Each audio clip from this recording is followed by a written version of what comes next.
Hello and welcome to this introductory video on the UCAT. Today we're going to be talking about what the UCAT is, what are the different sections in the exam, and just some different bits and bobs about the exam. The UCAT, or the University Clinical Aptitude Test, is an exam to get into medical and dental school in the UK, and it's also used in Australia and New Zealand. There are 5 sections in the exam: verbal reasoning, which tests your ability to read and think about information presented. It's kind of like comprehension. Decision making, which will test your ability to deal with complex information, often presented in novel ways, like in tables or in Venn diagrams. Quantitative reasoning, which is how to solve numerical problems, so maths problems.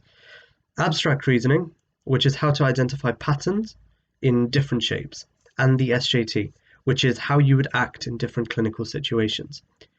The first 4, so verbal reasoning, decision making, quantitative reasoning, and abstract reasoning, are scored from 300 to 900. 300 is the lowest and 900 is the highest, and the SJT is scored from band 1 to band 4. Band 1 is the highest and band 4 is the lowest. Overall, then you'll get 2 scores, one which will be the accumulation of the verbal reasoning, decision making, QR, and AR scores, which will be from 1,800 to 3,600, and the other one is your SJT score, which will be from band 1 to band 4. It's a standardized test, so the scores are standardized across the ability of the cohort. Also, the question types are standardized, so you won't have different question types if you're taking the exam on different days. This is advantageous because it means that you can practice the type of questions that can come up. It's a multiple choice exam. There is only one correct answer. However, there'll be maybe 2 or 3 different trap answers which will lead you down the wrong path and will often get you to do something slightly different.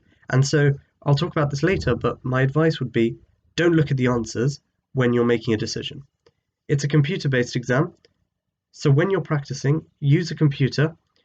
That will reduce your risk of on-screen glazing, where your eyes won't be able to focus for the full 2 hours of the exam.